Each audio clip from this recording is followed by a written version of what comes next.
TCM Big Screen Classic Series. For Turner Classic Movies, Fathom Events, and Warner Brothers, I'm Ben Mankiewicz.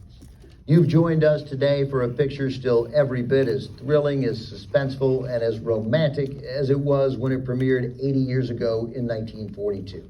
What you're about to see is an example of studio filmmaking at its finest.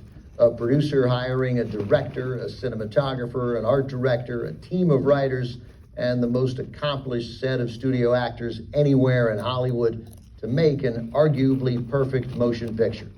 Released by Warner Brothers in New York at the end of 1942 to the rest of the country in 1943, this is the city of Casablanca in Morocco, a French protectorate, is ostensibly run by the Vichy government, the Free French, but make no mistake, the real power lies with Nazi Germany.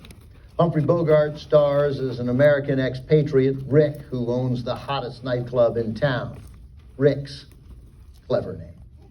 Rick is an aggressively independent character, a man who has walled himself off emotionally, telling others and trying to convince himself that he cares about nothing but his own self-interest.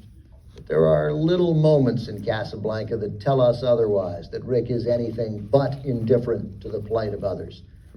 And there are big moments, too, like when Ingrid Bergman enters the picture by walking into Rick's one night with her husband, the head of the resistance, Victor Laszlo, played by Paul Henry.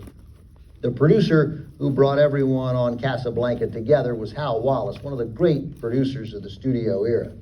Wallis hired director Michael Curtiz and writers Philip and Julius Epstein, Howard Koch, and Casey Robinson. Robinson went uncredited, but if you find Casablanca a romantic movie, and you do, then you can thank Robinson. That was his part of the screenplay.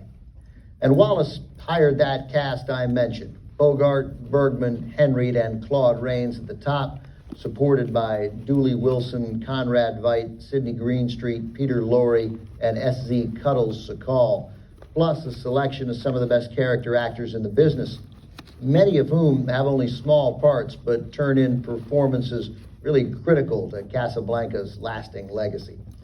From the opening montage to the final scene, perhaps the most perfect ending in Hollywood history, this is a picture as satisfying today as it was 80 years ago when first released. From Warner Brothers in 1942, Casablanca.